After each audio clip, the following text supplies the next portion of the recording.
Então, gente, bom dia para todos que estão participando com a gente hoje. É uma alegria enorme estar com a Denise aqui com a gente. Eu queria só dizer umas palavras sobre o grupo, né? Foi um grupo que começou durante a pandemia, em que começaram as lives, os grupos de estudo online, e eu estou aqui em Granada, na Espanha, e queria compartilhar um pouco das pesquisas. Estou terminando o livro que a Denise vai escrever para mim, o prefácio. Eu não consigo terminar o livro, né, Denise? Só falta agora o último capítulo.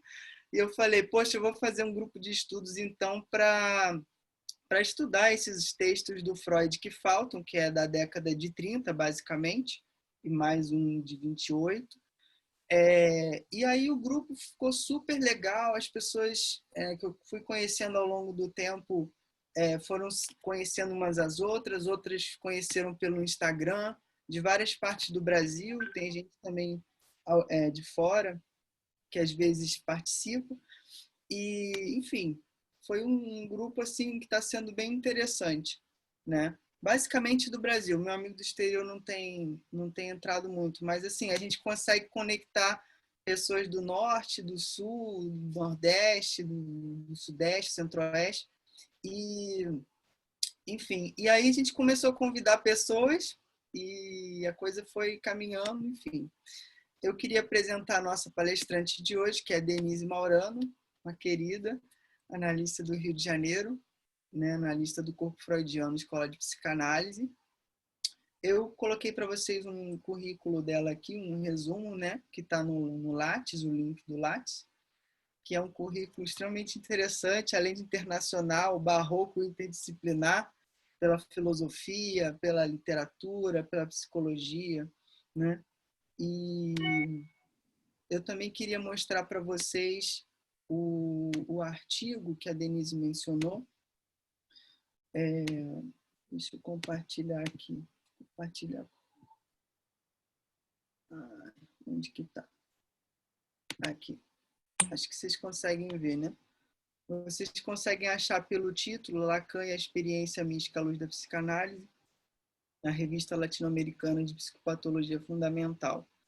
Então, a proposta que eu fiz ao grupo foi de que a gente lesse esse artigo e escutasse Denise e comentasse, conversasse com ela, né? Aproveitasse ao máximo essa oportunidade para dialogar com ela, justamente porque o próximo texto que vamos estudar é o Mal-Estar na Cultura, onde o Freud começa o texto, o primeiro capítulo, respondendo ao Romain Rolland, né, sobre o sentimento oceânico, que foi uma via aí por meio da qual esse tema mística e psicanálise, de uma certa forma, começou, né? Então, a palavra agora está com a Denise e vamos dialogando. Como ela propôs, cada um vai intervindo, né? Então, o ideal, né, nesse grupo de trabalho seria que as pessoas tivessem já lido o texto, né, para a gente poder discuti-lo. Mas como eu sei, né, que nem todos leram, eu vou me deter em alguns pontos relativos ao tema que você sugeriu, né, Lacan e a mística, que é mais especificamente uma parte desse texto. Mas antes propriamente de entrar nisso, eu quero fazer algumas indicações, né, da minha leitura sobre essa relação da psicanálise com a mística e da psicanálise com a religião, né, que não são propriamente a mesma coisa. Uma delas é uma leitura, né, que faz parte, né, da minha experiência com o texto de Freud, que foi a sequência do encontro do texto Futuro de uma Ilusão, seguida ao texto do Mal-Estar na Civilização, né? Seguida do texto Mal-Estar na civilização. No texto O Futuro de uma Ilusão, Freud faz uma crítica radical à religião. Como a gente pode ver, ele fala de uma maneira bastante evidente. Ele coloca a religião como ópio do povo, como maneira de enganar o povo, como maneira de infantilizar o povo, impedindo os sujeitos de assumirem uma posição mais madura, menos temente ao pai, né? E no Mal-Estar na Civilização, ele começa a brincar com essa ideia, né? Eu digo brincar com essa ideia porque o cinismo do Freud, na parte onde ele vai comentar, por exemplo, né, o mandamento amar ao próximo como a ti mesmo, né, é fantástico, né?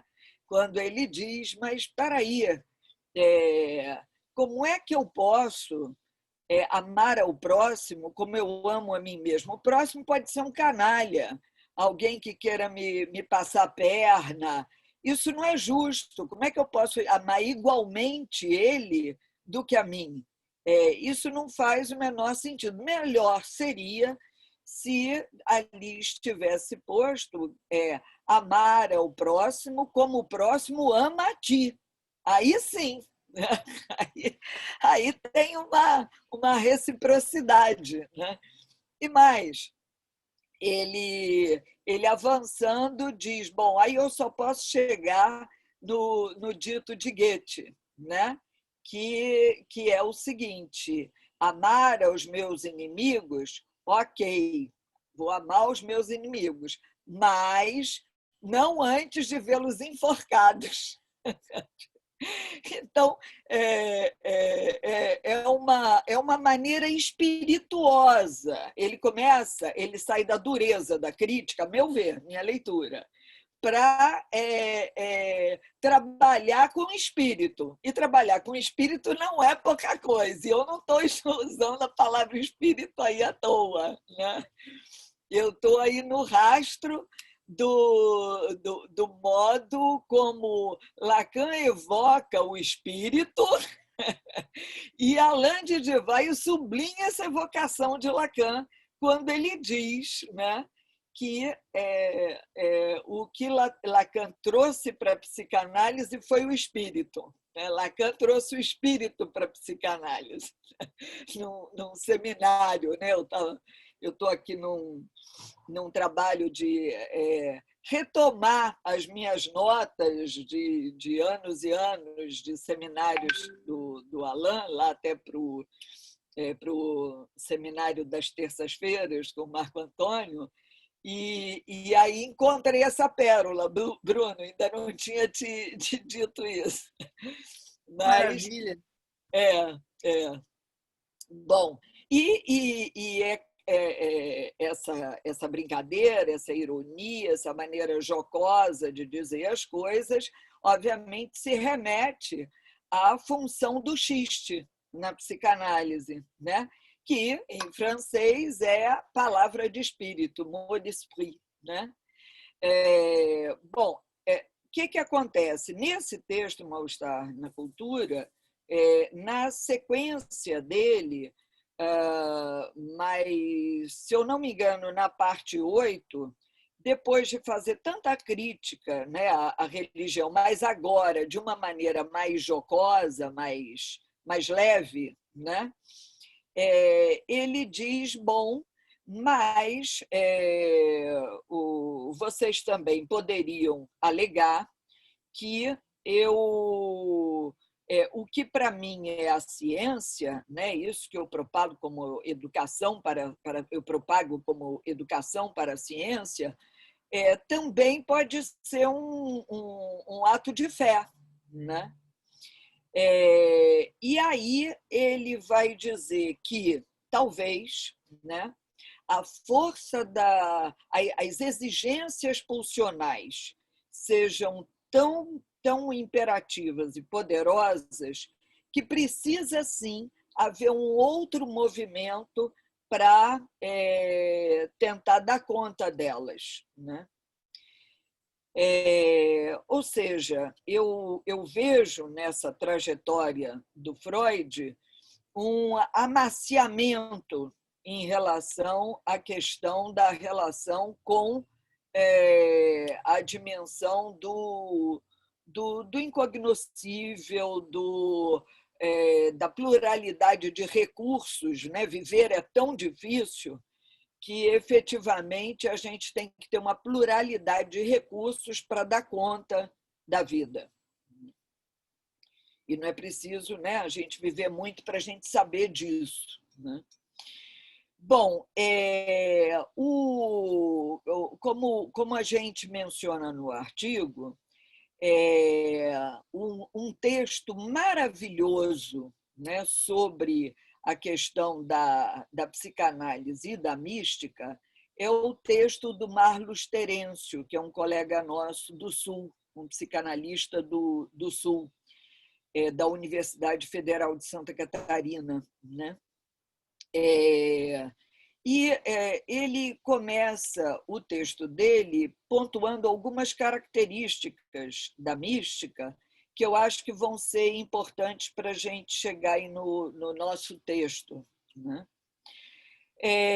Uma delas é a dimensão da inefabilidade, né? A relação com o inefável, ou seja,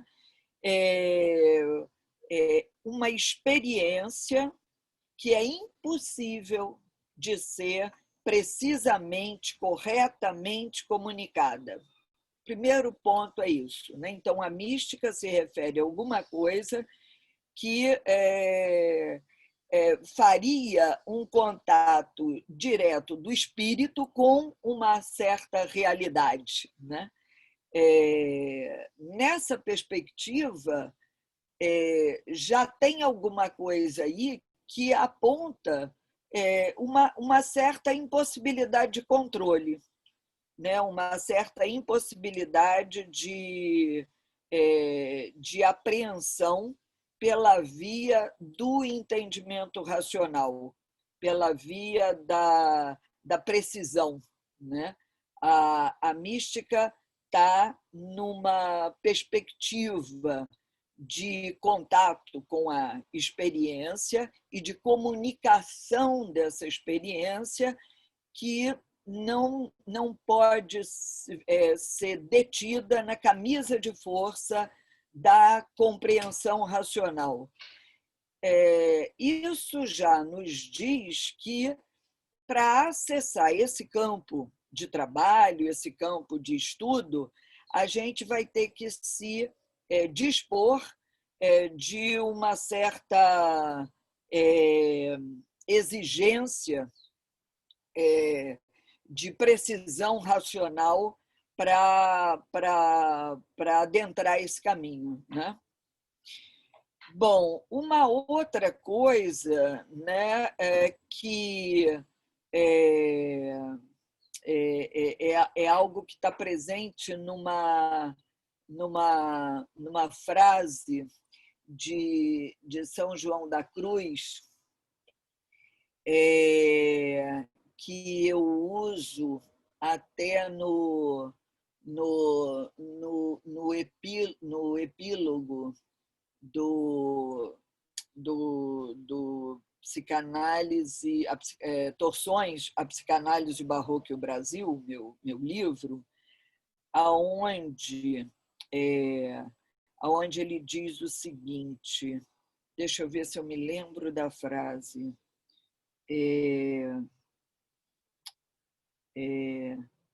aonde ele diz, ele fala do feminino, ou seja, ele já fazendo uma relação. Deixa eu ver, o livro está aqui. Está aqui, deixa eu ver. Eu coloquei aqui. Não, como você sugeriu que a gente entrasse com um comentário, assim, eu coloquei no chat isso que você mencionou sobre a passagem, essa mudança do Freud de posição em relação de futuro de uma ilusão para o mal-estar, está no seu livro, né, o Nau do Desejo, e eu coloquei a referência, e também um verso do Goethe, um outro citado do Freud, né, que ele diz, citado pelo Freud, em que ele diz: aquele que tem ciência e arte tem também religião, o que não tem nenhuma delas, que tem a religião. E eu nunca tinha pensado por essa via que você falou do mot d'esprit, né, do xiste, de uma maneira um pouco jocosa de lidar com o tema. Eu nunca tinha tentado para isso. Uhum. E uma maneira de colocar espírito na própria relação com a ciência, na própria relação com a arte. Né? O que é uma ciência sem espírito? O que é uma arte sem espírito? Né? Essa torção que ele faz. Né? Ele faz aí uma torção. Né? E a frase, agora eu embatuquei, a frase... Denise, pode fazer como devemos entender quando você fala espírito? Que essa palavra tem, né, algumas interpretações. Como devemos entender no seu contexto essa palavra? Com as características da mística, ou seja, essa dimensão da inefabilidade, essa dimensão do que foge ao controle, essa dimensão, né, que eu ia colocar também da transitoriedade, essa dimensão da fugacidade da experiência. Né? O espírito está aí na relação com isso que escapa ao poder da cognição, né? Do entendimento racional.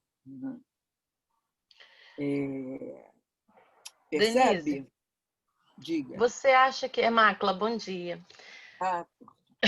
Você acha que... É que você falando do espírito, eu lembrei da ideia de sopro, né? Que é a ideia de ruar, sopro. E quando você fala de toda a questão do aprisionamento, do entendimento racional... E desse... Bom, enfim, eu acho que a pergunta que eu quero fazer é o que você acha, se a gente pode ver um correlato desse certo amaciamento que você vê, né, nesses pontos do percurso do Freud, né, com a questão da religião. E Lacan, lá na frente, quando ele vai lá no Seminário Os Nomes do Pai, ele aponta algo ali sobre a ilusão e diz assim que o Freud levou a gente lá no Futuro de uma Ilusão ao coração da questão da ilusão, só que ali, com a questão da religião, né? Ele está falando disso. Só que ali, isso é Lacan dizendo, só que ali o Freud usa a ideia de religião porque era o que com que ele dialogava no tempo dele. Ele fala algo mais ou menos assim. Já eu, Lacan, eu falo igreja. Então, aí tem uma passagem para, vamos dizer assim, parece que Lacan está apontando algo que é da questão da religião, dessa dimensão da experiência, vamos dizer assim, para a dimensão institucional. Isso. E esse refreamento das pulsões, vamos dizer, um certo freio, vamos dizer, que é necessário, mesmo quando Lacan diz, né, que as instituições existem para refrear o gozo. Enfim, eu não sei se eu estou querendo formular para você a questão sobre uma correlação entre o que Freud faz, né, o que Freud, né, esse amaciamento que você vê, e essa dimensão que Lacan está apontando, essa distinção e discernimento entre o que é da experiência, do campo da experiência e do aprisionamento do campo institucional, vamos dizer assim, da rigidez. Essa tua intervenção é extremamente fecunda porque permite, então, que a gente passe para a distinção entre a mística e a religião, tanto a proximidade quanto a distinção entre um campo e o outro. Né?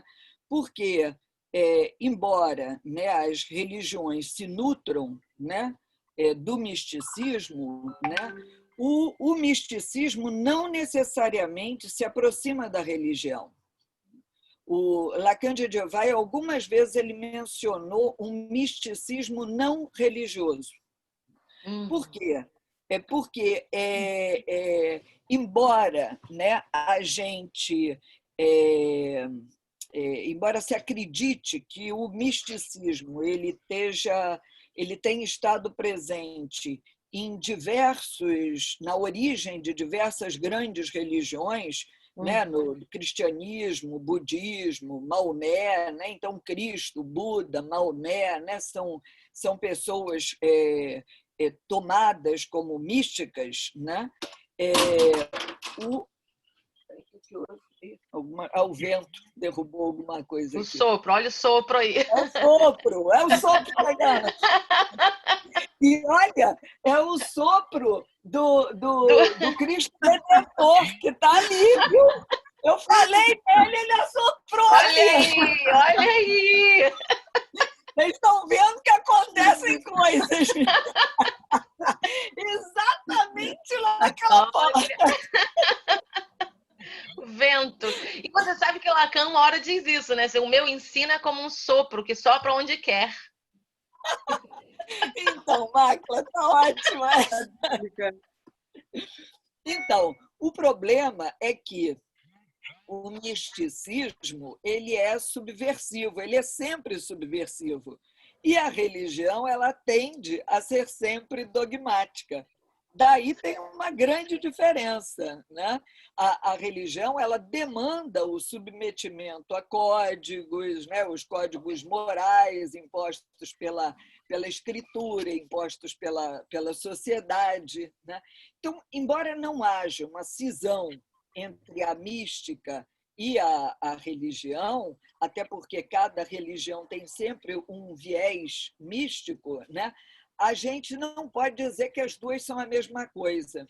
E quando a gente aborda a questão da transcendência pela via da mística ou pela via da religião, aí a gente pode tomar caminhos bastante diferenciados, entende?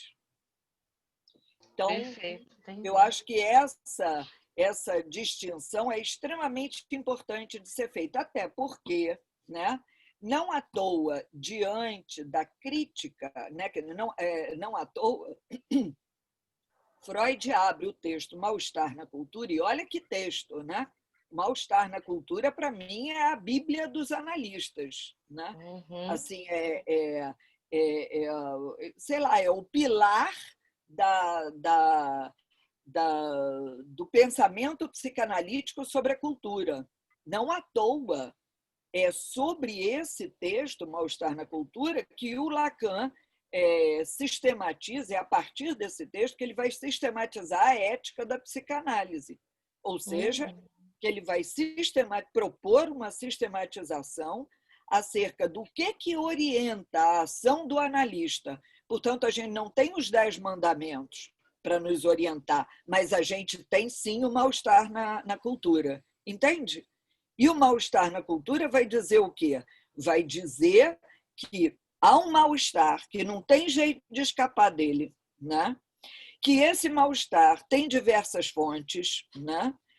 O corpo, os intempéries da natureza e a relação com os outros. E ele vai centrar fogo na questão da relação com os outros, que é a única coisa sobre a qual a gente tem alguma ingerência e é a nossa maior fonte de sofrimento. E por esse viés, o Lacan abre um caminho de resgate da psicanálise para os trilhos, né, que nos interessam, distinguindo desse campo vasto da cultura a que veio a psicanálise, quais as suas relações de proximidade com outros campos e quais as suas relações de distância de outros campos, né? Então, quando ele diz, né, que a intervenção do analista está orientada pelo real, ou seja, que a gente não perde de vista um real em jogo, ele está dizendo o quê? Bom, primeiro, o que é esse real em jogo? Esse real em jogo é o lugar do impossível, é o lugar do intangível, é o lugar do indeterminado, né? E que lugar é esse? Será que esse lugar não tem uma relação com esses pontos que tocam a dimensão da mística, né? Entende? nessa perspectiva, a gente tem um caminho a pensar, né? Eu acho que extremamente fecundo, e a pensar de uma forma própria, ou seja, também diria que não se trata de qualquer mística, mas de qual será a mística que interessa ao trabalho do analista, né? Tal como, quando a gente trabalha com amor, né, no campo da psicanálise, não se trata de qualquer amor, mas do amor que interessa ao desejo do psicanalista. Então, se abre aí um campo de especificidade do ofício, né, da prática e da teoria psicanalítica, que a gente não pode desconsiderar, né? Não dá para a gente recuar, não dá para a gente dizer isso não tem nada a ver com nós, né? Isso não nos diz respeito, essa área não nos diz respeito como psicanalistas. De modo algum, ao contrário, né? Bom, e aí, o que é interessante na perspectiva com a qual o Lacan vai retomar essas reflexões freudianas, sim, completando o que eu estava dizendo, né? O mal-estar na cultura, o Freud abre ele para responder ao amigo dele, Romain Rolland, que o interroga, né, traz uma crítica e o interroga acerca do sentimento oceânico, que não seria a religião, mas que seria a religiosidade. Né? Será que a gente não pode pensar isso, que Romain Rolland está chamando de religiosidade, como a mística, né? Que não, né? Uma religiosidade que não é religião, né? Ou seja, não é dogma, mas é relação com uma certa transcendência, relação com uma certa dimensão de enigma acerca do quem somos nós, a que viemos, para onde vamos, né? Uma certa interrogação acerca disso que suspende a nossa relação direta com a objetividade da ação, né? Então, esse termo sentimento oceânico é um termo que já vai abrir um outro canal de reflexão de Freud que possibilita ele dar um passo mais além daquele que ele tinha dado com o futuro de uma ilusão. E, portanto, passar de uma crítica da religião, estrito sensu, para pensar a relação da religião com a religiosidade, com alguma coisa, com uma relação com a fé que vai mais além ou aquém da religião. Tá? Aí tem, eu acho que essas dicas são dicas que o Lacan aproveita. Alô? Muito Denise? bem. Diga. Me diz uma coisa, pelo que você está falando, o que eu tenho lido, assim, mais ou menos, parece que no Seminário da Ética de Lacan, e pelo que eu li do artigo, né? Então, assim, a religião, ela já vem, em alguns aspectos, sendo condenada, né? Cristo condenou o farisaísmo, né? Na experiência mística de São Paulo, né? Ele também aborda certos aspectos da lei, né? Então, essa parte que Lacan faz essa interação, assim, essa relação da lei com o final de análise, por exemplo, né, onde você vai além. Você podia falar um pouco mais sobre isso?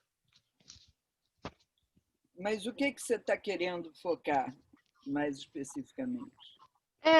Diante dessa lei porque assim, no caso, a psicanálise, né, ela vai ver o indivíduo como estruturas, neurótica, psicótica, Aí lá no artigo também você tem até que ponto que uma estrutura neurótica ou psicótica ela se prende, né? E não vai além para essa dimensão de final de análise ou para uma dimensão maior, né? Então, até que ponto que no caso, essa relação entre mística, né? Que você, de certa forma, você está preso à lei, mas que você tem uma oportunidade de dar um salto além, e até que ponto que na psicanálise você também está preso a uma lei, né? Uma castração, de certa forma, mas que você também pode se abrir a esse final da análise, a essa dimensão maior. Jussara é seu nome, né? Jussara, essa sua questão, esse seu comentário, eu não sei se é exatamente isso que você está querendo tocar, nisso que você está querendo tocar, mas ele me permite tocar num ponto que eu acho bastante importante também, que diz respeito ao seguinte: uma outra vertente da abordagem do trabalho de Freud sobre a religião é o próprio estudo a própria relação da religião com a neurose, né? Onde a neurose obsessiva ela é pensada por Freud como uma religião particular, né? Então é interessante a gente pensar que se essa dimensão do incognoscível, se essa dimensão do desamparo inerente à condição humana, já que nós não somos regidos pela precisão, né, dos instintos, né, já que nós não sabemos o que fazer com certeza, essa defesa que a neurose constitui como um modo fixo de operar para a gente dar conta do desamparo, né? Nessa perspectiva, a neurose obsessiva se coloca como uma religião particular, portanto, um modo fixo, né, de obediência à lei, né, para que o sujeito não tenha que se haver com essa lei mais radical, né, que, no final das contas, é a relação com o impossível, né? O impossível a saber, o impossível a gerir, o impossível a fazer, né? Então, a gente tem aí, nesse olhar sobre a religião, a indicação de uma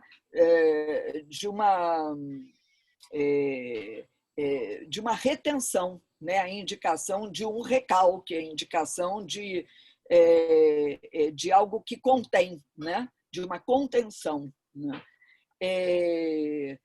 A perspectiva que atravessa, que vai mais além, é a perspectiva que não se detém na lei dogmática, mas que também não está ausente de lei, porque tudo que diz respeito ao humano passa por esse crivo, né?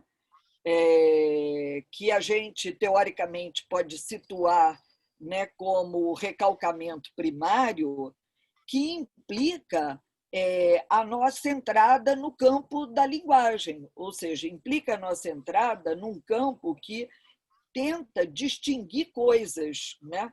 Implica essa invenção do simbólico para tentar dar conta, cobrir esse real.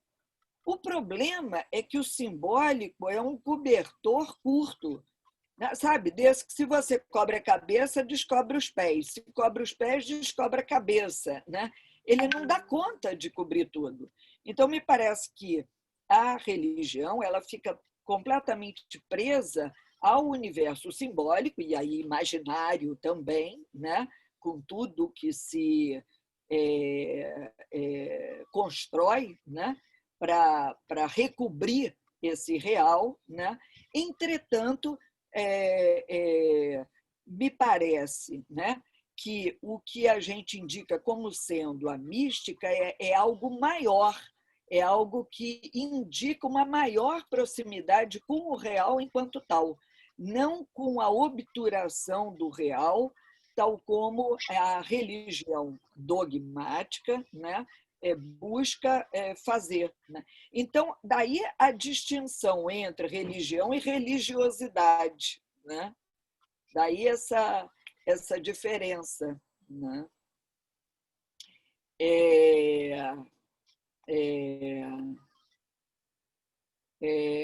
Eu acho, eu posso contar uma anedota, deixa eu antes pedir um consentimento. Eu vou antes pedir um consentimento, porque como eu estou falando na minha casa, eu tenho que pedir aqui um consentimento, tem gente aqui perto. Não, olha, ela não está aqui perto, então eu vou contar. Denise, é para pausar o YouTube ou continua o YouTube? Que é? Aí! Eu acho que pode. Ela não vai ficar brava comigo, não. Vamos ver.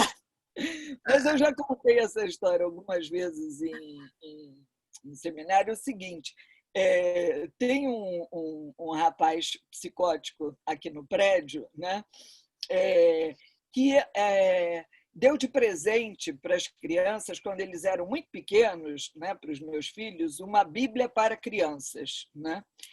Daí, essa Bíblia foi o primeiro livro que a Luana foi ler, né? E depois ela porque quis entrar num colégio, né, que não era o que eu queria, mas, enfim, todas as amiguinhas dela da pré-escola foram para esse colégio, ela quis ir, então, como é aqui perto de casa, eu topei, que é um colégio religioso, Santo Agostinho. Bom, eu estou dando estou trazendo esse contexto para dizer o seguinte: então, com 5 anos de idade, um dia, 3 horas da manhã, ela me acorda apavorada: mamãe, por que a Eva foi dar maçã para o Adão? Agora existe ladrão no mundo, existe bandido, eles podem vir aqui me pegar, né? 3 horas da manhã, Lu, calma, que isso? Não é bem assim. Bom, esquece, vai dormir, depois a gente fala disso. Bom, num outro momento, 6 horas da manhã, ela vem: mamãe,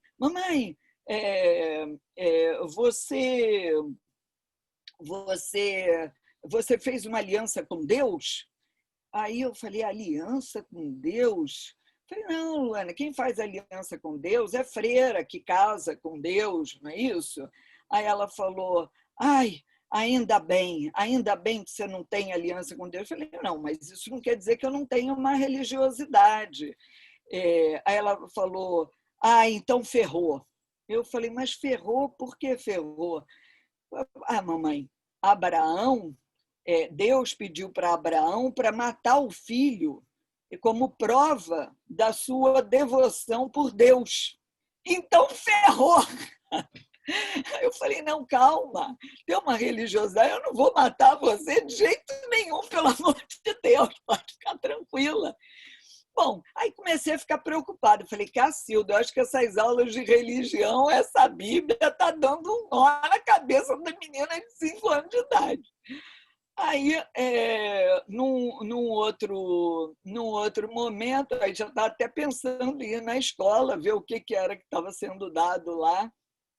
Aí eu fui buscá-la depois da aula e ela vira para mim e diz assim: mamãe, hoje eu estou tranquila. Eu falei: mas por que você está tranquila hoje? Sabe aquela história toda da Bíblia? Eu falei: sim. O que houve? Você teve aula de religião hoje? Sim. Daí a professora falou que o mar abriu e que passou um povão no meio, né? Mamãe, isso só pode ser lenda. Isso só pode ser uma história que não é o fato, entendeu, mamãe?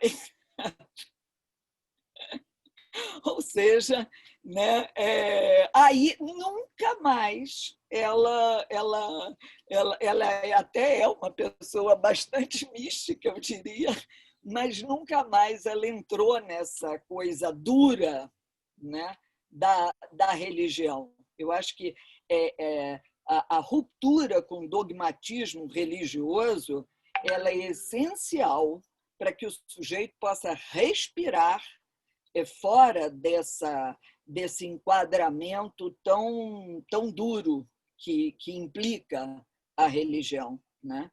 Então, essa possibilidade de respiro, essa relação com a religiosidade que não se fecha absolutamente dentro da camisa de força do dogma religioso é o fundamental. E se eu posso responder alguma coisa para a Jussara, né, se é isso que ela está tocando aí, eu diria, Jussara, que a passagem que se faz numa análise talvez seja a passagem dessa religião dogmática particular, né, que tem a ver com a mestria do fantasma, né, esse fantasma acerca do quem sou eu que funciona como essa camisa de força, né, para o melhor e para o pior, né, essa chave de proteção, né, para o melhor e para o pior, né, o atravessar isso, o fazer buracos, o tornar essa camisa mais rota, né, provocar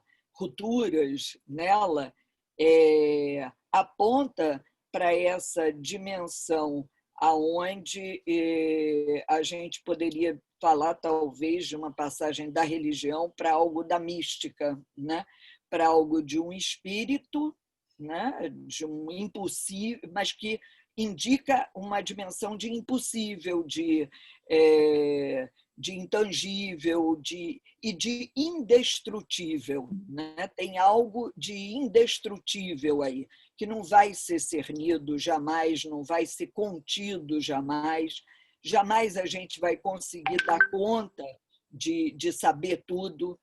E nessa dimensão, trabalhar nessa dimensão não é trabalhar pensando nisso, percebe? Não é um pensamento acerca disso, é uma experiência disso. Isso é completamente diferente. Não é um pensamento sobre a questão, é uma experiência da questão. Oi? Se me permite, eu queria fazer uma observação de 2 momentos que Lacan aponta para isso. Um na excomunhão, no Seminário 11, capítulo 1. Ele dá o exemplo do caso de Spinoza, e no Seminário 20 ele retorna isso. Exatamente porque Spinoza foi condenado à excomunhão maior por aceitar essa mística, que é a alteridade pura. Porque o Deus para Spinoza era aquele que continha o mal e o bem. É lindo esse exemplo dele, e no Seminário 20, no Seminário 11, ele vai dizer que nós, como analistas, ou qualquer outro profissional, o importante para ele ser um analista é que ele aborde o real como simbólico, com o simbólico. E aí, no Seminário 20, ele vai dar o exemplo da aranha, que tece a própria teia com o líquido das suas vísceras. E que nós, analistas, estaríamos nesse lugar. E todos nós, não é só o analista, nessa experiência que nós fazemos com a própria letra, com a escrita, é algo que sai do nosso ser. É lindo isso. É algo que vem do real e é trabalhado como simbólico. É lindo mesmo isso. Realmente. Eu queria também falar aqui, o Francisco, né? Você começou a falar sobre essa questão que a mística, os místicos, né, geralmente tem uma dificuldade, vamos dizer, vou pegar um exemplo, né? Sempre me interessou ao longo da vida a experiência religiosa, a experiência mística do que falam, né? Tem na igreja Santa Teresinha do Menino Jesus, né? Ela tinha 3 irmãs, ela estava no convento, ela era carmelita, e a irmã já sabia de toda a história dela, ela era toda desengonçada, né? Aí ela diz, não, você vai ter que escrever a sua experiência, e ela é obrigada a escrever, né? E logo que ela escreve, né, automaticamente, menos de um ano, quando ela morre, ela é canonizada, né? Então descobre um grande, né, nessa questão que ela está escondida, né, e toda a mística dela se torne pequeno perante Deus, né, se torne pequeno. Aí, então, ela escreve essa experiência dela mística, né, e todo mundo fica extasiado com essa experiência dela, né, tanto que o Papa, em menos de um ano, já ela vira uma das grandes santas da Igreja Católica. É muito recente essa história dela. Né, essa história do mito. Eu tinha uma paciente também psicótica que me dizia, antes de entrar no SUS, que eu trabalho e tal, ela dizia para mim o seguinte, olha, Jesus mandou um beijo para o senhor. Esse povo, eu falo com Jesus, entende? Eu falo com Jesus. Esse povo que não fala, o senhor fala com... Sempre essa história, né? Era uma psicótica estabilizada e ela dizia que toda vez antes da consulta ela entrava numa capela, que era lá, e ela rezava e Jesus conversava com ela. Então, essa experiência, eu estou achando interessante você marcar. O místico, né, é a revolução. Né? Não tem muito a ver com a instituição religiosa, religião. A gente pode observar que os grandes místicos sempre tiveram problemas com a igreja, com a instituição. Pois é, Cristo. Né? Santa Teresa d'Ávila, essa questão dela. Santa Teresa d'Ávila dá um show nisso. Né? Ela sempre tinha problema com a instituição, com o instituído. Né? Mas é interessante que tem um livro de Cristevá e Clement, chama-se O Feminino e o Sagrado. Ah, maravilhoso. Maravilhoso. Ela perguntar, né, Denise, o que é a mística, né, e o que é a religião. É interessante essa separação que faz. Mas o que eu quero assim, comentar é que você diz assim, nesse texto que eu achei muito importante, é você ter marcado esse novo olhar de Lacan. Né? Porque Freud, como você diz, ele vai criando um certo espírito, ele vai se deixando menos endurecido, ele vai se abrindo para esse diálogo com a religião, com esse recurso que o humano tem, que é o religioso. Né? Amortecendo, né? Amortecendo. E vamos dizer, eu digo sempre que a religião é o império do sentido, ela dá sentido para tudo, para a morte, para a vida, para tudo, é o império do sentido. A gente sabe aonde que leva o império do sentido, né? Exatamente. E aí, quando você coloca no texto assim, que Lacan começa, não é? Lacan ele dizia, eu sou filho de jesuíta, eu estudei na escola católica, né? E tinha um irmão monge. A gente sabe que Lacan tinha um irmão monge e ele queria um dia ser recebido pelo Papa. Lacan, aquela coisa, olha, o Papa tem que me receber. Quando imagina, Lacan, o Papa chegou a marcar, né? Ele chegou a marcar. Mas aí a minha mesmo, eu não sabia, não. Ele chegou a marcar o encontro, né? E aí ele tem um irmão que é o monge, né, que Lacan tem esse irmão lá que vai se tornar monge e tal. Mas o que essa questão que você está dizendo, voltando à questão de Lacan, que eu acho que para a clínica, eu sou de uma geração que analista não podia ter fé. Né? Analista não. Essa história de religião, de analista com fé, é coisa para maluca. Você tem que fazer análise para poder tirar a fé. Quando eu fui fazer minha primeira análise, a primeira coisa que eu dizia, não, vou perder a fé. Porque eu já tinha toda uma política da década de 80, que vai fazer análise. Aí depois de 3 meses, não é nada disso, mas eu vinha todo com aquela ideia, eu era psiquiatra, fui fazer análise pessoal, primeira análise, então tá.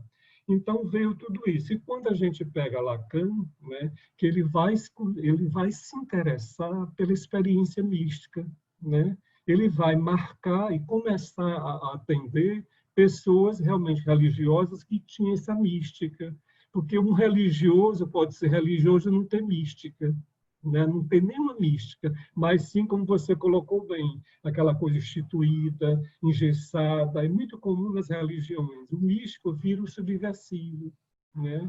Parece assim que toda essa questão, e Lacan traz essa coisa fundamental. A gente não pode recuar perante o místico, né? Isso me interessa muito, nessa questão da gente poder não recuar e poder escutar, né? E poder escutar esse místico, esse, como eu dizia, essa psicótica. Olha, Jesus Cristo mandou um beijo para o senhor. Então tá, mande outro para ele.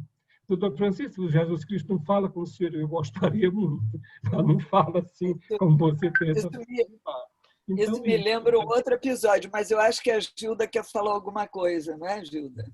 Queria falar da questão do feminino, né? Eu entendo esse apontamento, né, Denise? O tempo todo você falando disso, né? Da mística nesse campo do feminino. E a instituição, a questão fálica, né? Isso, exatamente. Dos né?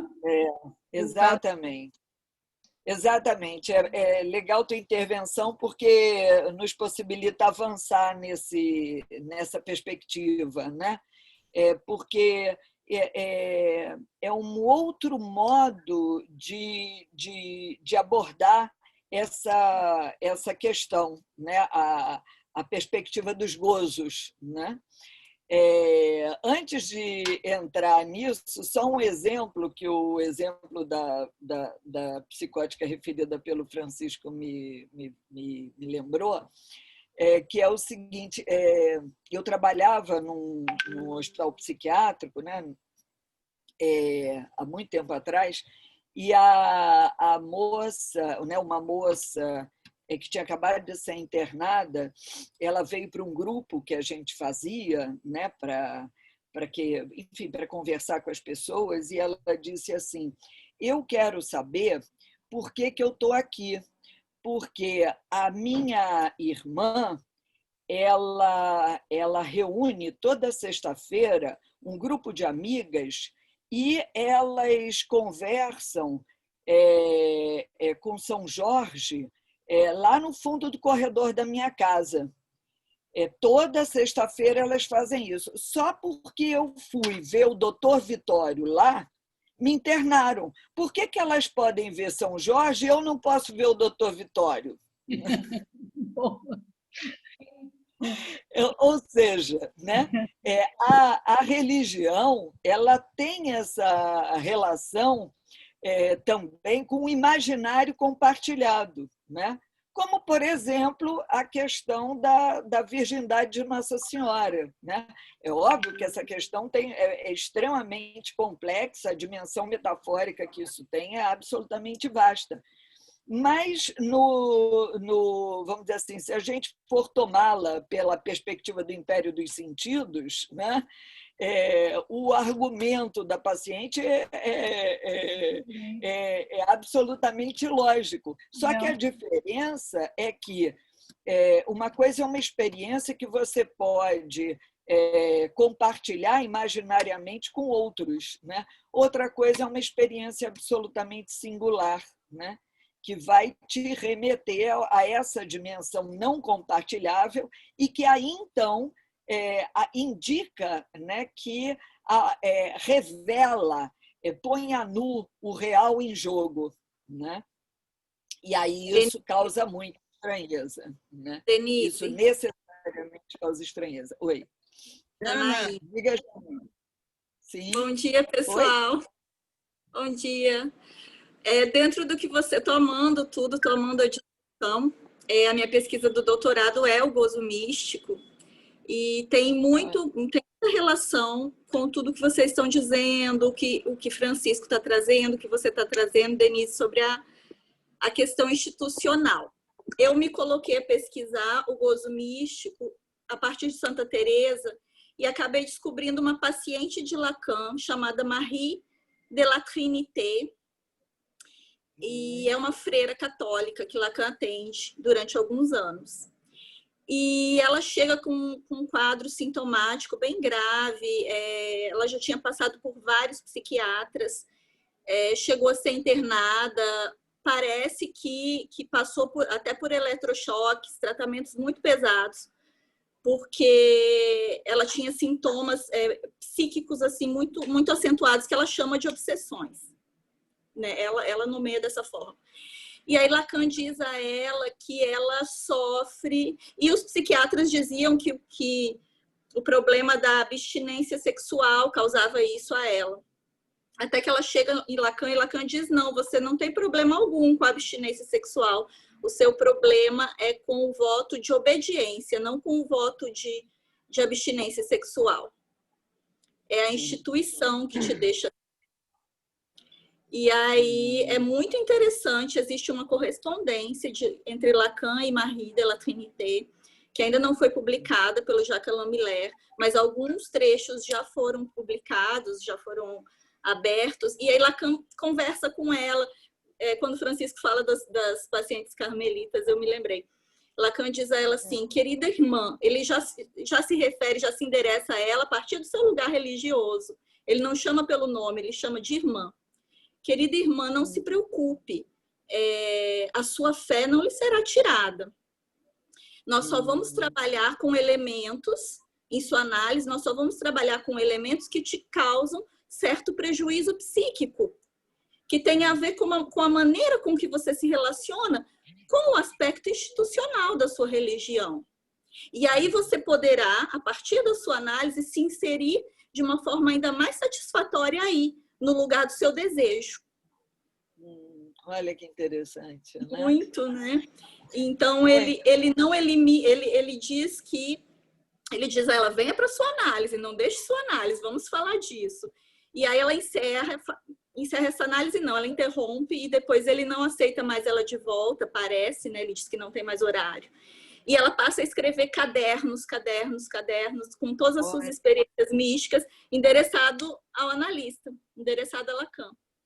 Olha, ou seja, a análise continua. A análise continua. Denise, nesse sentido, o livro A Louca e o Santo é fantástico, né? Da Catherine Clemence e Sudhir Kakar. A gente vê a análise dos dois em duas culturas, né? Como que um ficou em internato psiquiátrico quase que a vida inteira e o outro era considerado um grande mestre, né? Sim.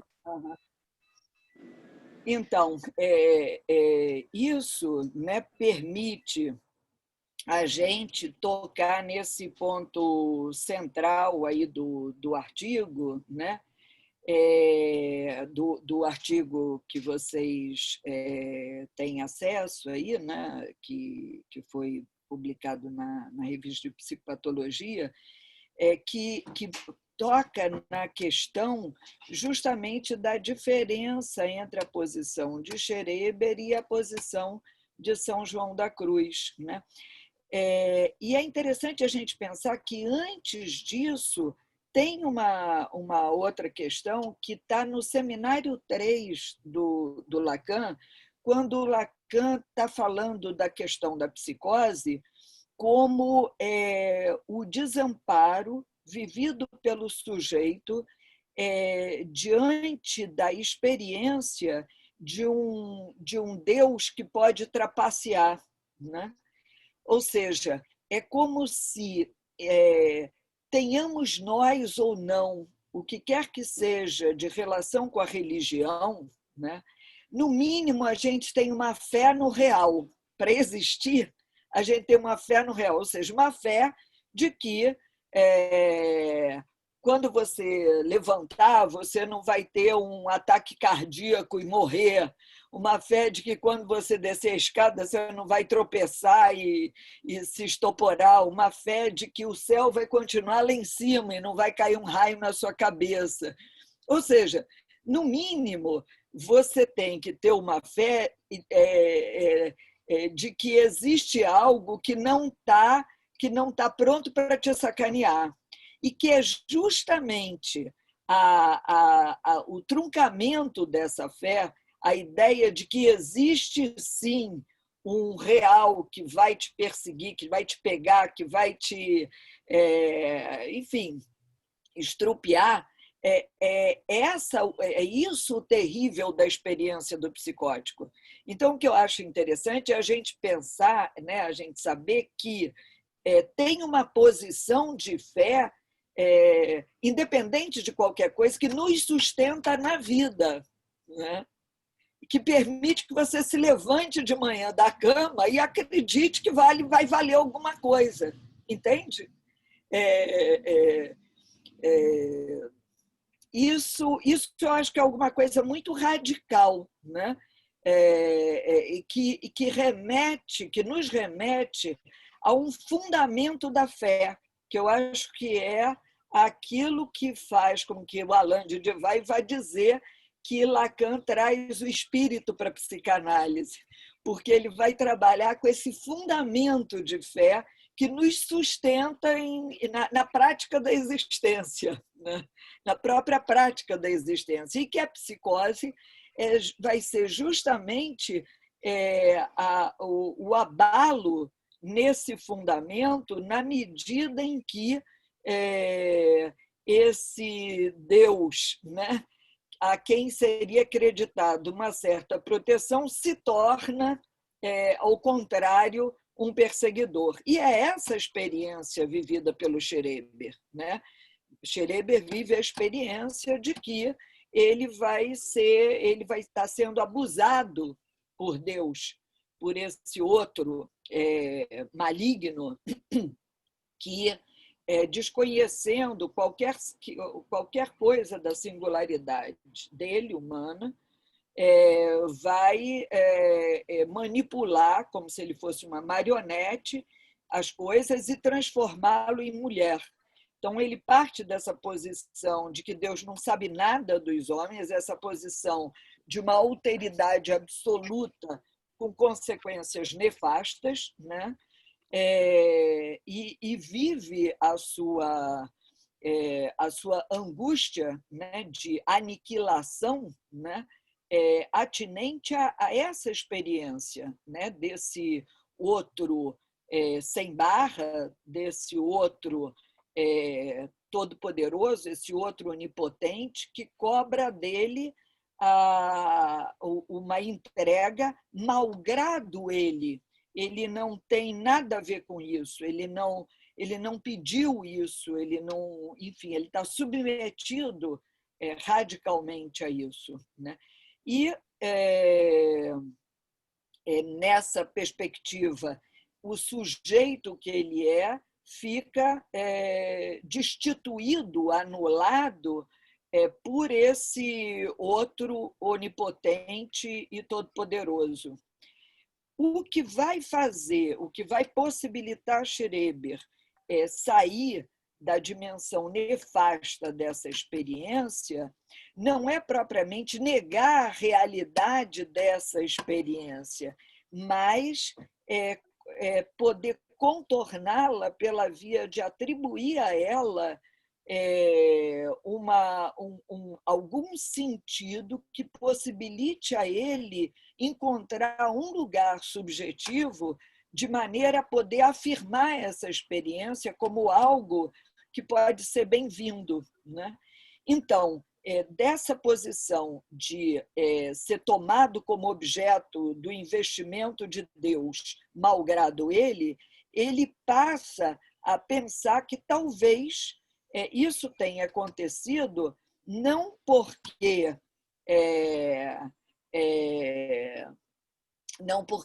Deus é maligno, mas porque ele foi escolhido para a criação de uma nova raça de homens, ou seja, um lugar de mulher de Deus, né? E aí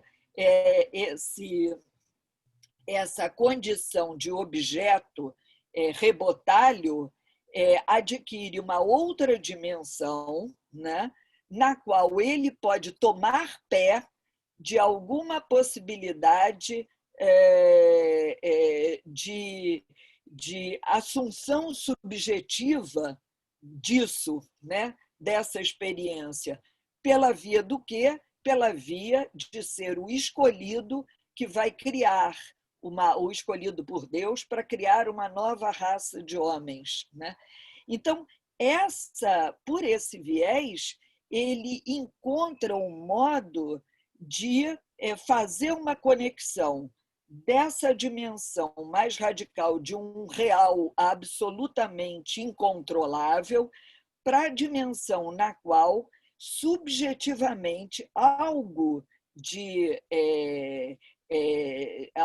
do esteio fálico, do esteio no qual ele pode se dizer, né, a partir de algum lugar, permite a ele assumir essa experiência não como alguma coisa nefasta, mas como uma possibilidade dele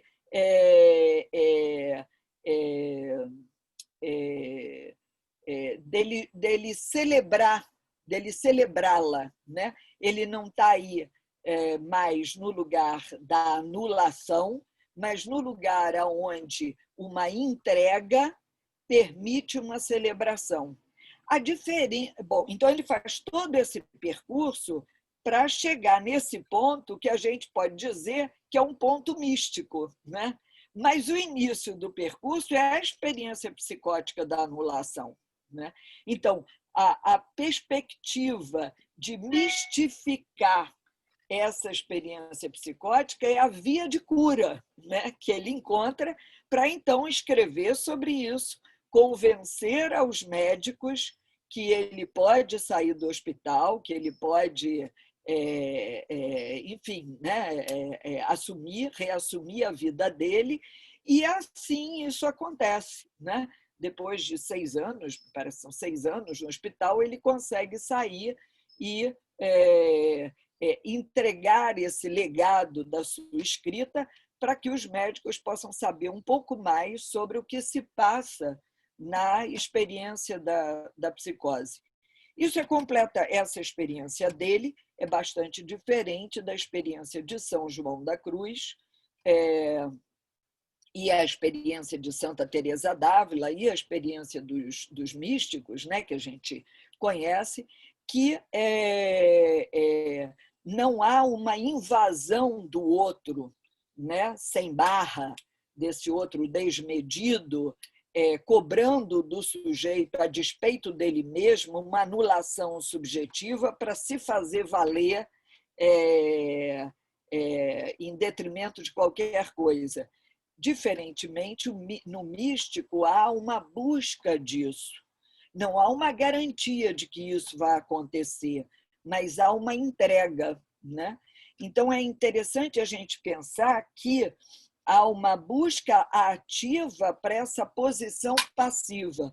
Não há uma intrusão que cobra o apassivamento ao preço da anulação subjetiva, mas sim uma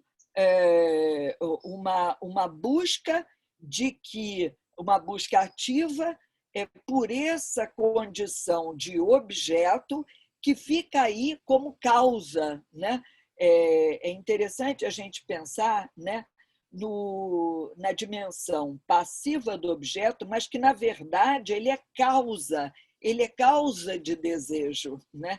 O que o místico quer é poder se entregar como objeto, ou seja, não ser propriamente anulado subjetivamente, mas poder tocar essa experiência de dessubjetivação, portanto, essa experiência de visitação, né, do outro lado da questão, né, na oposição sujeito-objeto, visitar a condição de objeto, mas visitar a condição de objeto por deliberação, por busca, né, e experimentar a dimensão jubilatória, né, a dimensão celebrativa dessa condição, que, em última instância, é causa, né, é ponto de partida de toda e qualquer possibilidade de subjetivação. Entende? O objeto ele precede ao sujeito, né? Então, ele é causa, né? Então, é como passear por essa condição. E é nessa perspectiva, né, que a gente vai encontrar a relação entre o que é da ordem da distinção fálica e o que é da ordem da posição, da perspectiva feminina, né? Bom, muito além da questão do gênero, né? O trabalho da psicanálise ele vai indicar, né, que a nossa relação com a dimensão sexual, né? Lembrei de uma frase do Alain, que eu estava lendo ontem também numa dessas anotações, onde ele diz que quando o homem perde a relação com Deus, né, é aí que a questão sexual fica tão marcada, né? Ou seja, porque o homem fica sem Deus, o sexual assume o lugar de Deus, né? Essa relação entre Deus e o sexual é extremamente interessante se a gente pensar que essa ordem do objeto, essa ordem do feminino, ela implica essa dimensão que está fora do sexual. Tem um feminino que está fora do campo sexual. E tem um feminino que tem a ver com uma posição relativa ao sexual. Eu tenho costumado dizer, né, e aponto isso de alguma maneira, né, no Torções, em alguns escritos meus, né, mas preciso melhor dizer disso, escrever sobre isso, que a gente pode pensar que há dois femininos na psicanálise, ou melhor, que o feminino tem duas dimensões. Uma dimensão que é relativa à posição frente ao falos, né? Um feminino que tem a ver, que se relaciona com o universo da representação e que, portanto, implica uma maneira própria do feminino se relacionar com esse universo sexual, com esse universo da representação, ou esse universo fálico, e talvez a gente possa chamar esse feminino como aquilo que é relativo à feminilidade, né? Essa substantivação dessa posição, mas há um feminino que é fora do sexo. Sempre me chamou muito a atenção esse remetimento do Lacan à suposição da existência de um feminino que é fora do sexo. E ele vai falar disso justamente quando, no Seminário 20, ele indica essa hipótese da existência de uma outra modalidade de gozo que não o gozo sexual, né? Ou seja, né, ele diz, se o campo do Freud é o campo do desejo, isso no Seminário 17, o meu é o campo do gozo, né?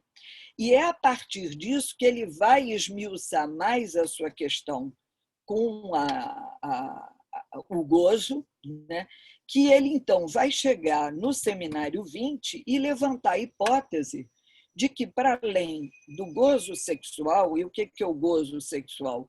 É o gozo que implica a afirmação de si mesmo. Pô, olha, viu?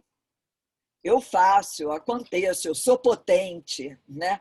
Olha que mulherão, olha que virilidade, eu sou o cara, eu sou isso, né? E o gozo sexual aí tomando diversas dimensões, né? Inclusive aquelas que passam pelo campo da sublimação também, né? Eu sou o cientista, eu sou o professor, eu sou, né? Enfim, sem contar, né? E contando, né? Melhor dizendo, também aí com a questão do coito, do gozo relativo ao coito sexual, né? Contando aí também com o tipo de satisfação, né? Presente no próprio gozo sexual, né? Mas, dado a dimensão insatisfatória dessa modalidade de gozo, por melhor que ele seja, né? Lacan pressupõe a existência de um gozo outro. Um gozo, e outro em relação a quê? Gozo outro com O maiúsculo. Significa um gozo fora de tudo que é delimitado pelo campo do outro com O maiúsculo, ou seja, fora do simbólico, fora da cadeia significante, fora desse universo de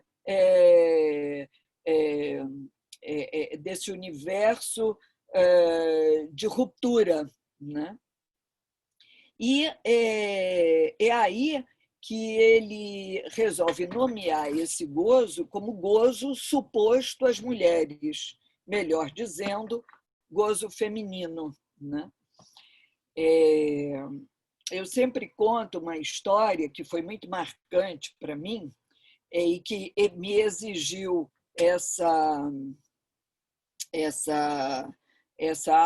apreensão, né, das coisas, que tem dois tempos. Uma vez eu estava enfim,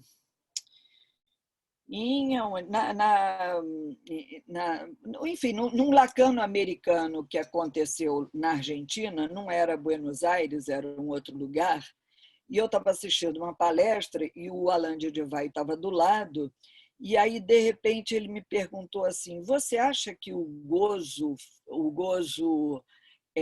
outro e o gozo do outro são a mesma coisa? E eu disse para ele, eu acho que sim. E aí ele me disse assim: não são, não, né?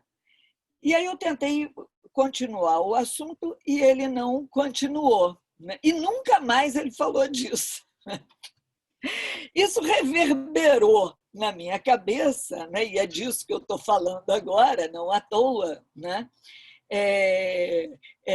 E se conecta com uma outra lembrança, que no aniversário aí do Freud, eu não sei qual foi, ou de uma obra do Freud, teve um outro evento, um colóquio em Viena, né?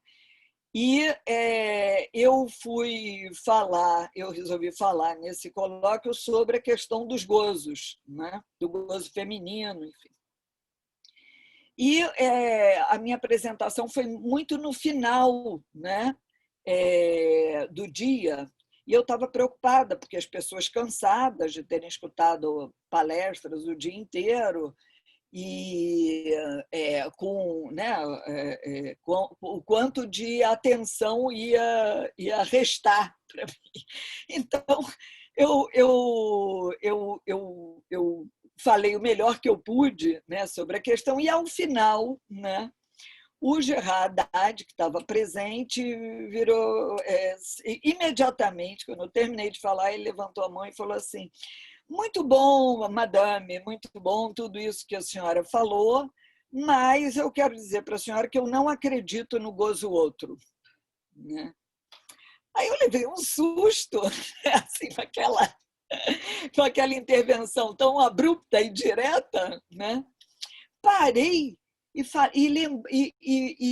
escutei o que ele falou acerca do acredito, né? E aí eu falei para ele: olha, você tem toda a razão de não acreditar no gozo outro, porque o gozo outro, efetivamente, ele passa por uma questão de fé, né? Mas, e ele, em Lacan, é uma hipótese, realmente, né? É uma hipótese, Mas é uma hipótese que Lacan faz por quê? Por que Lacan faz essa hipótese? Do nada? É do nada que ele faz essa hipótese?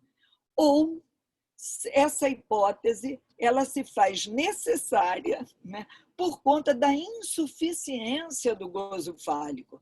É porque o gozo fálico é insuficiente, é porque o gozo fálico bate de testa no rochedo da castração, e aí eu já estou conectando com Freud, lá no Análise Terminável e Interminável, fazendo com que a análise fique interminável, porque diante do rochedo da castração, supostamente ninguém gostaria de atravessar, né? Freud diz que o limite da análise é esse, né? Tocou no rochedo da castração, não vou mais, né? E Lacan, a aposta de Lacan é que, dado a insuficiência desse gozo que bate de testa no rochedo da castração, é preciso supor a existência de um gozo outro, de outra natureza, não fálico. Então, o gozo feminino, ele efetivamente é uma suposição, mas não é uma suposição tirada do nada. E aí eu devolvo a pergunta para ele, pergunto, se você puder acreditar no gozo feminino, né, o que seria esse gozo para você? Né? E aí ele topa, ele para pensar e diz assim, seria o gozo da mãe? E aí o auditório todo entra em reboliço e diz, não, mãe é fálica, mãe é muito fálica. Bom, e aí deu um debate ótimo. Mas vocês percebem, né? Quando a gente toca esse campo da suposição, a gente está tocando efetivamente um campo que não é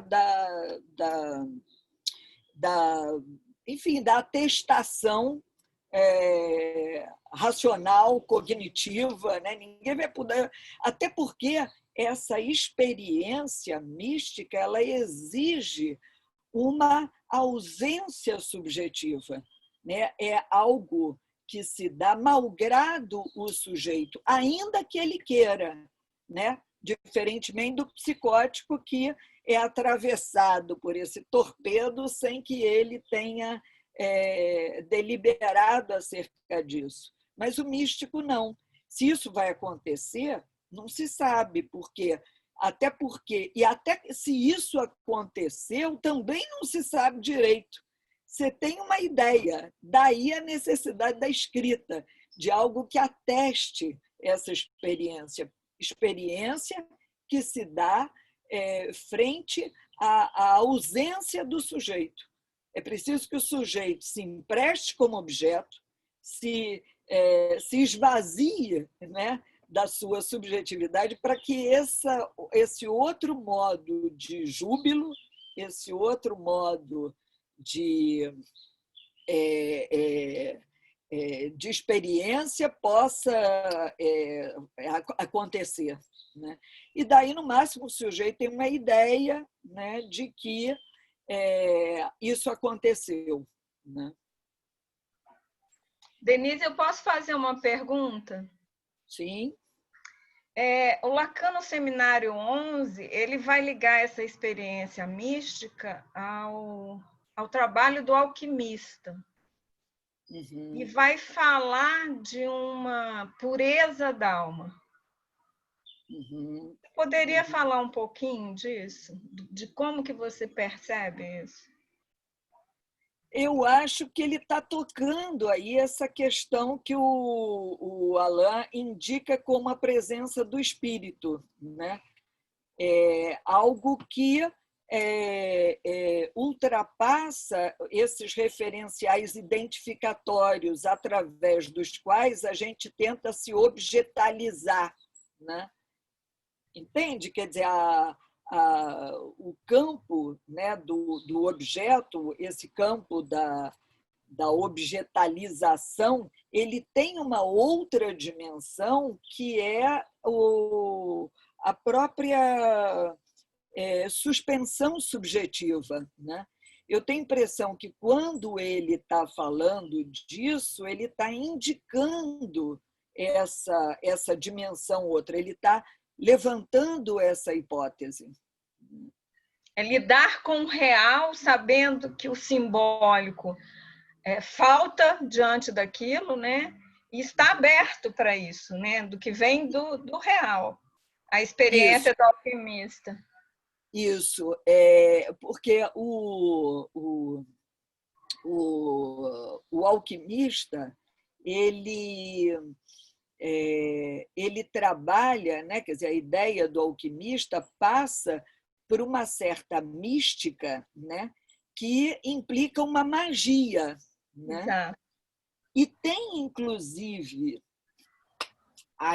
tem uma passagem no Lacan onde ele diz que a psicanálise é uma magia, né?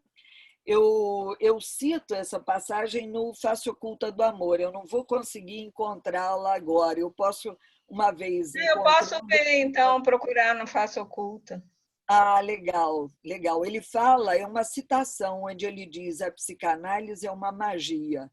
Então, dizer uma coisa dessa, sobretudo Lacan, a quem se acreditava tanta intelectualidade, tanto racionalismo, né? É muito curioso, né? E aí, bom, para finalizar, porque a gente já está, né, extrapolando, assim, finalizar do que eu tenho a colocar aqui. E pronto, esqueci, viu? Não quero finalizar. Que ótimo, ficamos aqui contigo. Esqueci, Cacilda, que coisa, né? Inconsciente safado. Olha. Obra da censura, obra da censura. Da censura ou do desejo. Ou do né? desejo. Pra não finalizar, ficar aí mais ainda. Você acha que tinha a ver com essa coisa da magia que você falou que... Tem a ver com a coisa da magia. Tem a ver com a coisa da magia. Cacilda. Denise, já que você quer ficar mais tempo, quero saber a sua opinião sobre uma questão. Se você puder me dizer.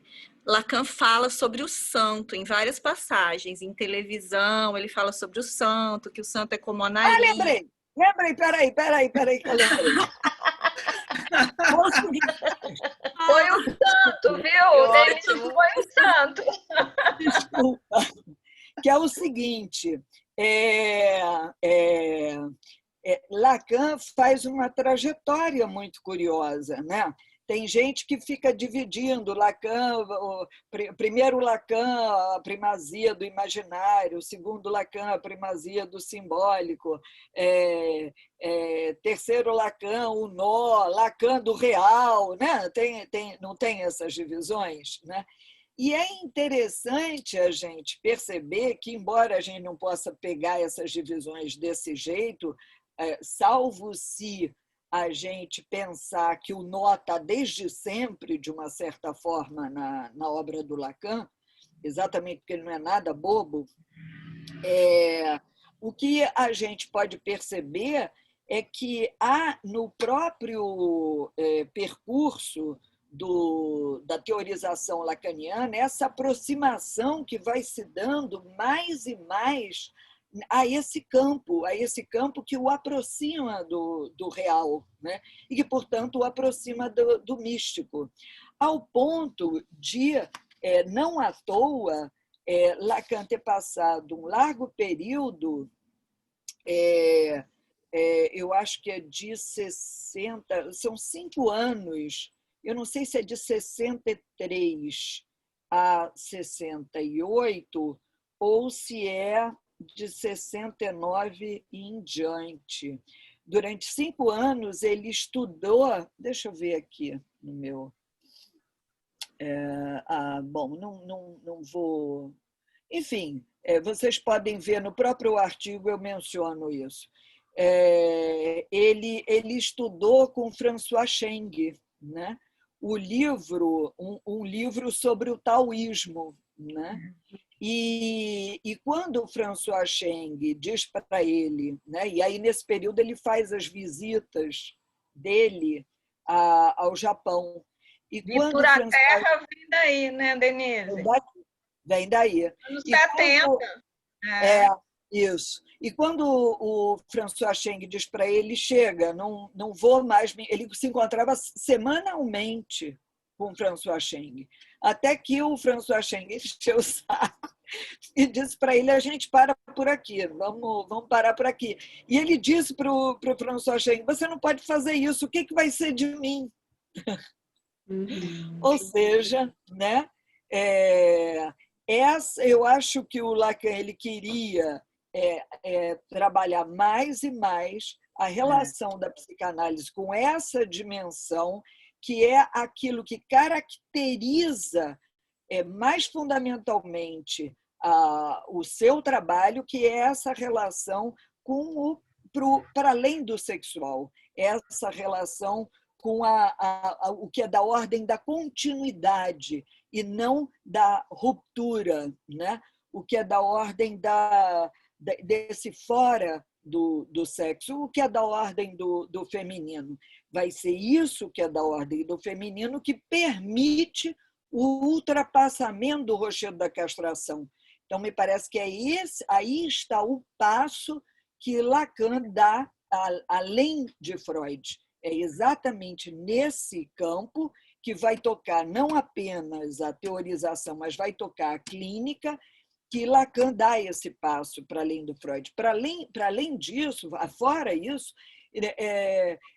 essas contradições, esses conflitos que se colocam, ou que tentam estabelecer entre Freud e Lacan, não ressoam para mim. Me parece que eles estão em profunda linha de continuidade, ao ponto de Lacan poder se apoiar no Freud para dar um passo além, né?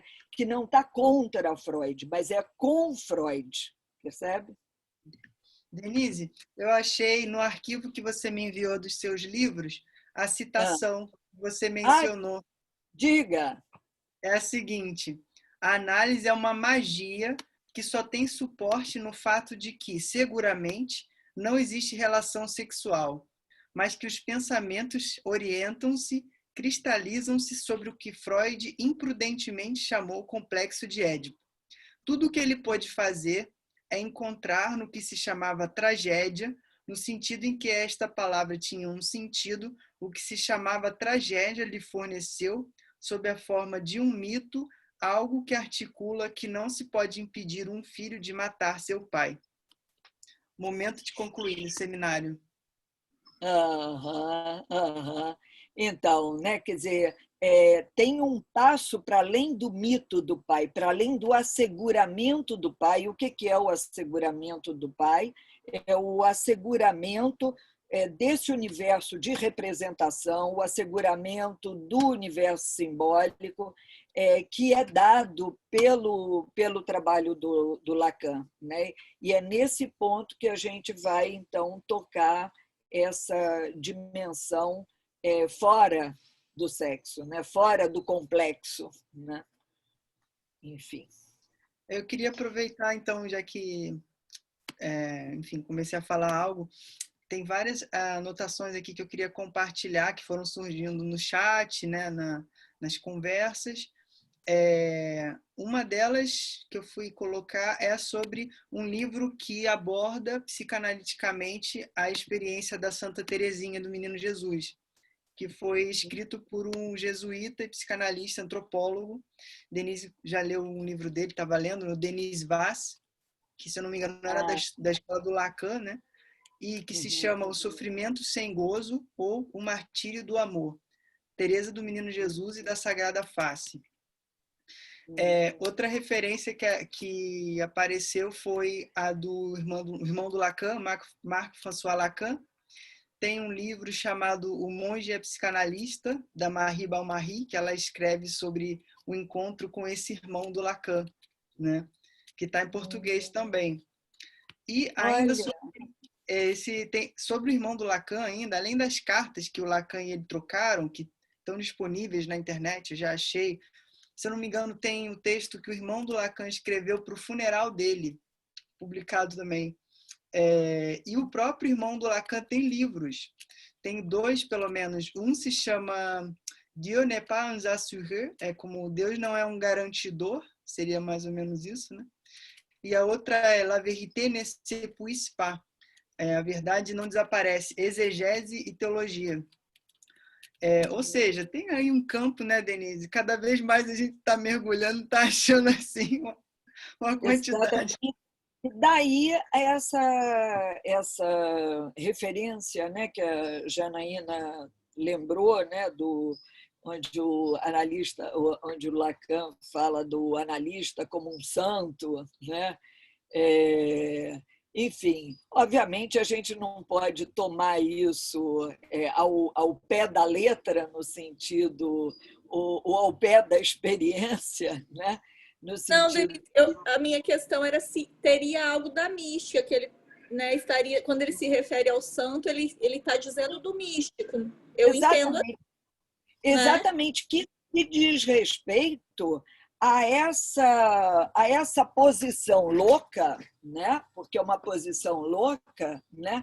De dessubjetivação, de entrega como objeto, para você poder cumprir a função de analista. Então, isso é uma posição muito louca, né? Essa escolha que a gente faz, ela já é uma escolha comprometida, entendeu? Que é por isso? Por isso ele diz que é o rebotalho da humanidade. O analista e o santo são os rebotalhos da humanidade. E o místico também, alguém que está vivendo uma experiência extra-linguagem, dessubjetivado, não é? Exatamente, né? Daí, tantas vezes você é xingado, você é chincalhado, você não presta para nada, é uma porcaria vir aqui, eu vou te denunciar no PROCON. E você vai trabalhar com o que o sujeito está dizendo dele quando ele te diz isso. E você vai querer escutar o que está aí nisso, entendeu? Se não tiver algo de santo nisso, tem no quê? Né? Ou com todos os sentimentos que te são despertados, sim, porque você não é um posto, você é um sujeito, né? Você tem, enfim, você tem de tudo. Você tem mágoa, você tem raiva, você tem tesão, você tem entusiasmo, você tem sei lá o quê. Entretanto, não é a isso que você vai dar vazão, né? Uma coisa é você reconhecer a existência disso, é importante que você reconheça, mas o trabalho de abstenção, né, implica efetivamente essa operação pela qual não é o sujeito que você é que tudo isso está sendo interessado, mas é a função que você ocupa. Então, viver, né, é engraçado falar isso, né, porque fica paradoxal, encarnar esse descer, né, viver a experiência encarnada desse descer é efetivamente alguma coisa que toca essa dimensão aí um tanto quanto mística, assim, né? Sim. Acho que não pode ser de maneira diferente. Denise? Alô? Denise? Eu queria falar fazer uma colocação. Você iniciou a sua palestra falando da questão ilógica de amar nossos inimigos. Quando se entra por esse lugar do místico, é completamente entendido a possibilidade de você amar aquele que não te faz bem, que te causa mal. Porque amar aquele que me faz bem é algo do narcisismo, é algo de amar a mim mesmo. O que você pensa? Eu acho que tem alguma coisa que ultrapassa isso e que toca, daí estou me lembrando, eu estou com tudo isso muito recente, que eu fiquei escarafunchando lá minhas notas, toca um seminário que o Alain de Rivaio deu quando ele perdeu a mulher dele, a Maria Emanuele, né? Alguém com quem ele viveu muitos anos, e onde ele fala do amor absoluto, né? e que eu entendo a partir de algo que eu trabalho no Torções, que é o seguinte: tem uma dimensão de amor que ultrapassa aquilo que diz respeito propriamente à relação de objeto, né? É um amor à vida, né? É como você não ama o objeto, mas você ama através do objeto, entende? É um amor ao espírito, é um amor à vida através do objeto, percebe?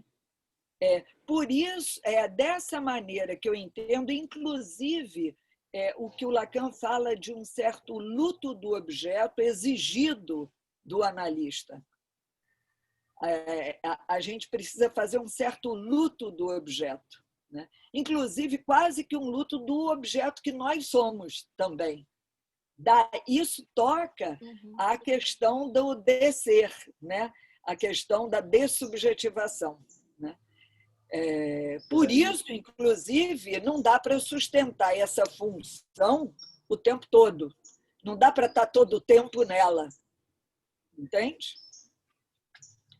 É muita libra de carne que você paga para poder estar nela. Daí a gente tem que tomar cuidado, né?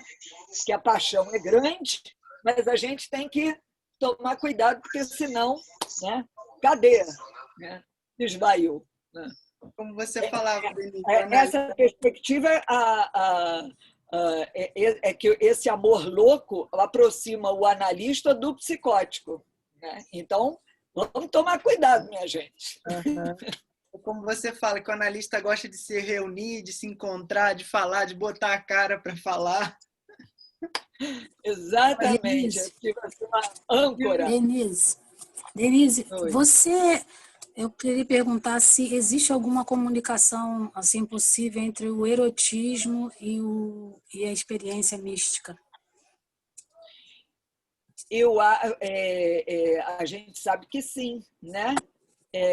O místico, quando vai escrever essa experiência, não é à toa que há ele passa por aí, mas o erotismo não se detém na objetalização do corpo, né? Ele atravessa e vai mais além, né?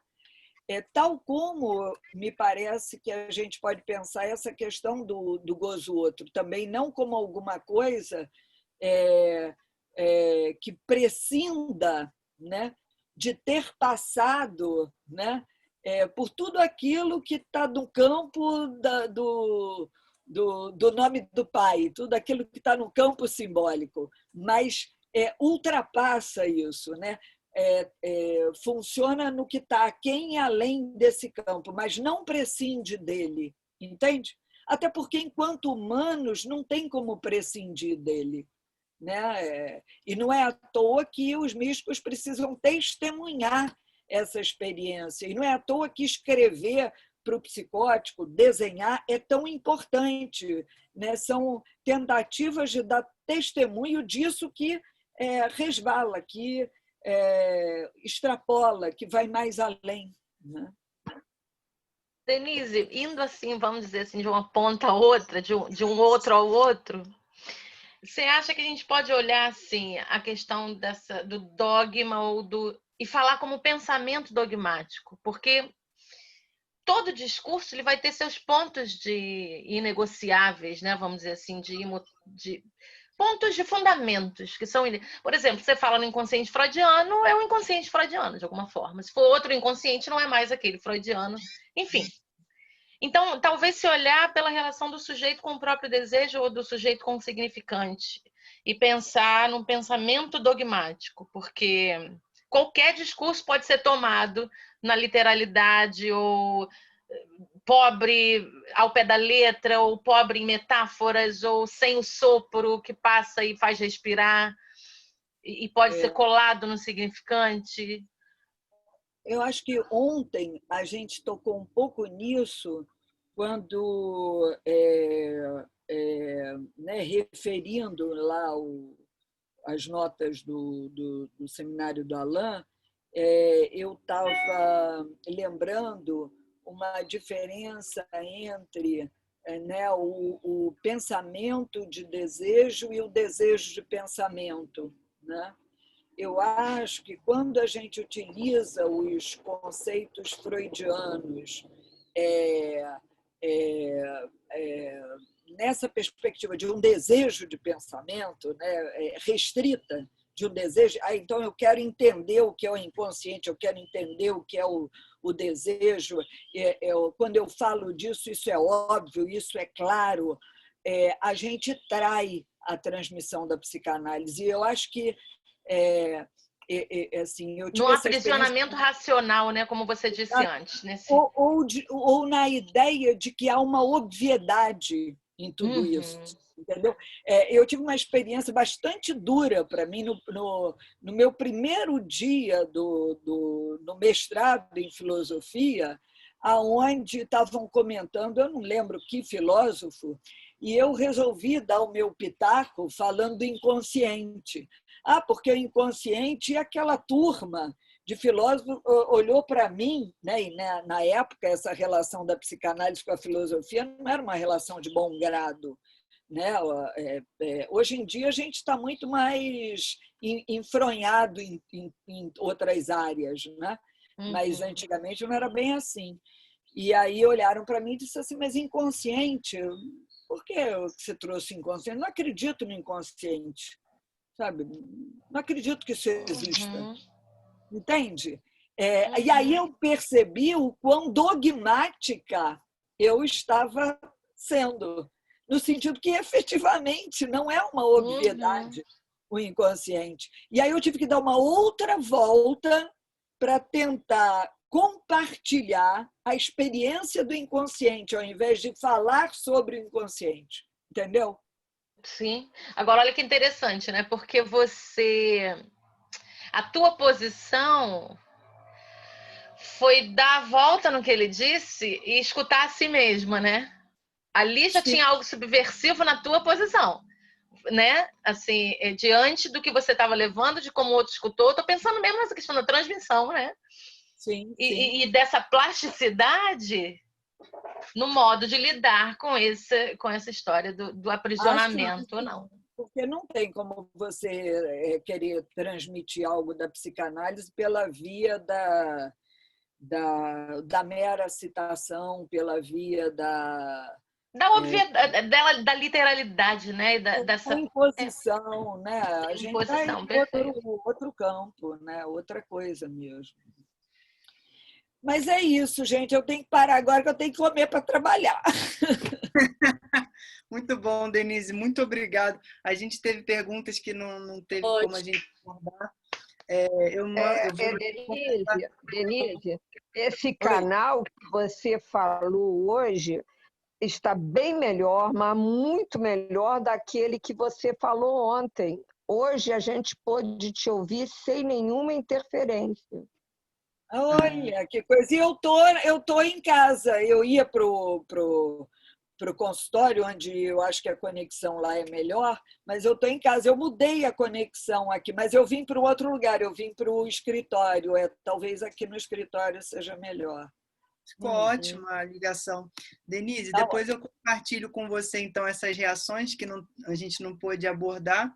E só queria te perguntar uma coisa. Alguém pediu o seu contato e eu fiquei de perguntar se você gostaria de compartilhar com as pessoas o seu e-mail ou algum contato seu. Pode passar para as pessoas, pode sim. Então tá bom, quem quiser pode falar comigo. Denise, um bom dia para você. Obrigado a todos, todas que participaram. Vamos bater palma. Obrigada. Muito obrigada. Muito bom esse bate-papo. Muito obrigado, adorei. Muito obrigado. Maravilhosa. Adorei, obrigada. Bruno, boa viagem. Obrigado. Obrigada, Denise.